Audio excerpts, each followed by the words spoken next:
영상으로 보는 수소에너지 백과사전. 수소 강국을 향한 독일의 질주.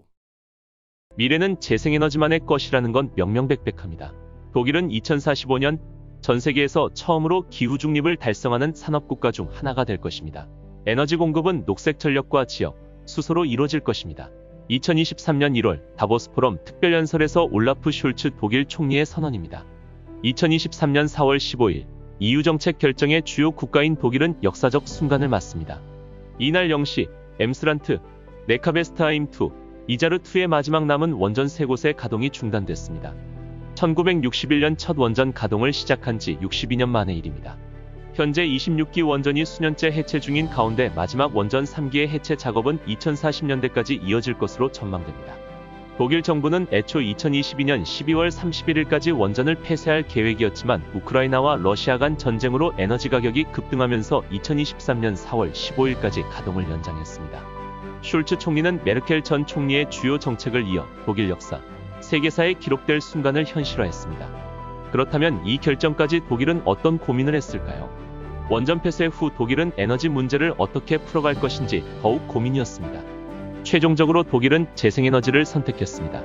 2001년 독일 정부의 탈원전 정책 이후 2000년 기준 전체 소비 전력의 6%에 불과하던 재생에너지 비율은 23년이 지난 지금 46%를 달성했습니다.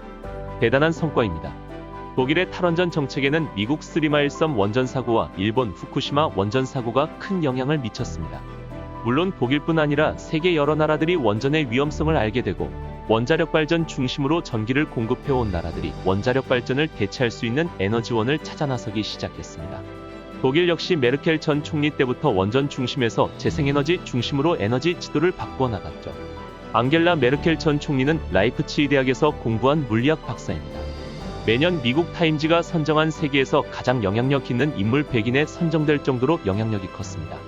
독일은 일찍이 기후변화 대응을 위해 CO2를 배출하는 화석연료를 폐기하고 원자력 에너지로 대체하기로 결정했었습니다. 하지만 후쿠시마 원전 사고 이후 2011년 5월 30일 메르켈은 원자력 에너지에 대한 결정을 뒤집고 원자력 발전 폐기를 선언합니다. 사회 각계각층을 대표하는 17명과 정책을 논의한 결과 2022년 독일 원전 전면 폐쇄를 선언하고 오래된 원전 8기도 영구적으로 정지하기로 결정했습니다. 그러나 기저발전이 문제였습니다.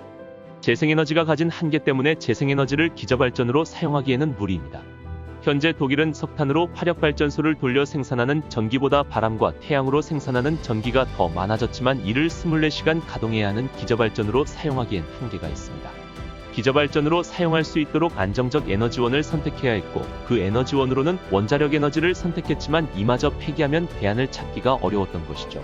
독일은 원자력 발전을 포기하면서 수소에너지는 더욱 더 중요해졌습니다. 독일은 수소경제를 실현하기 위해 수소 관련 기술을 연구, 개발하는 데 주력하고 있습니다. 수소가 미래의 에너지원으로 반드시 필요하다는 것을 인식하고 수소에너지가 단순한 대체에너지가 아닌 미래 경제를 이끌어갈 새로운 기회라고 생각한 것입니다. 독일은 세계 최고의 승자가 되기 위한 목표를 세웠습니다. 2006년부터 14억 유로, 약 2조 원을 투자하여 국가기술혁신 프로그램인 수소 및 연료전지 기술 국가혁신 프로그램을 진행하고 있습니다.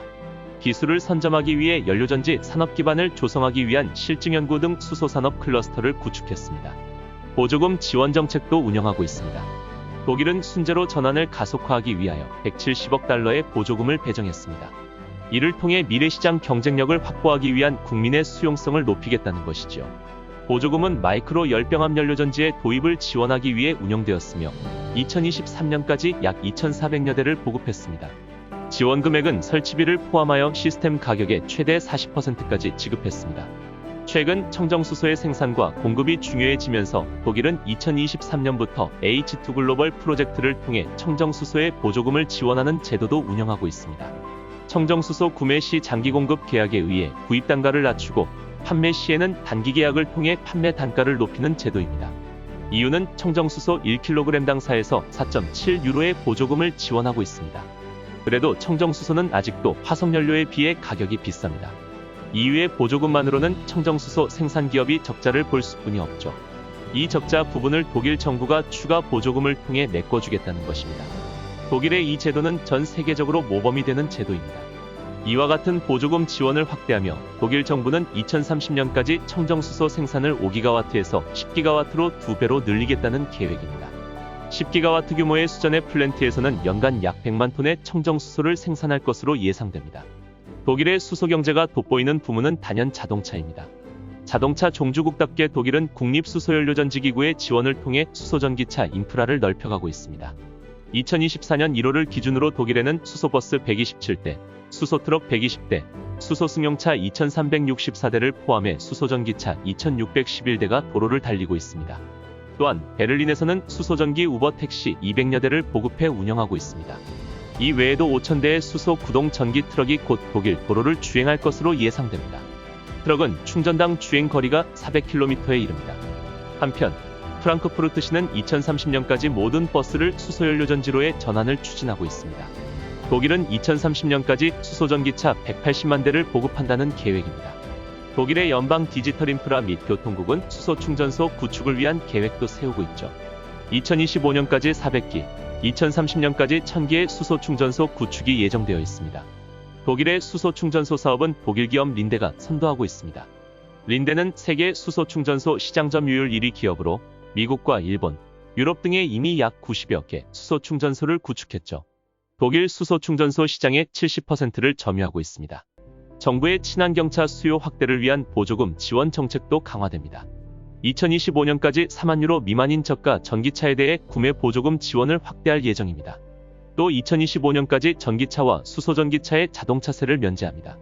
이뿐 아니라 이산화탄소 배출량이 적은 전기차와 수소전기 화물자동차 구매를 지원합니다. 2030년까지 화물운송 분야에서 수소를 포함한 친환경연료 비중을 타 연료 대비 약 3분의 1로 확대할 것을 목표로 삼았습니다. 독일은 프랑스 알스톰의 기술을 이용해 수소열차를 도입하여 시범운행하고 있습니다. EU의 중요한 국가인 독일에서 수소기차를 먼저 도입한 것은 EU가 앞장서서 수송 분야에서 친환경적 정책을 적용해 나가겠다는 의미입니다. 독일에서는 2022년 14대의 수소열차가 운행을 시작하였으며 2024년 4월 기준 프랑크푸르트 지역에 41개의 수소열차가 운행되고 있습니다. 우리나라도 2018년부터 257억 원의 연구개발비를 투자하여 2022년 말 수소열차를 완성했습니다.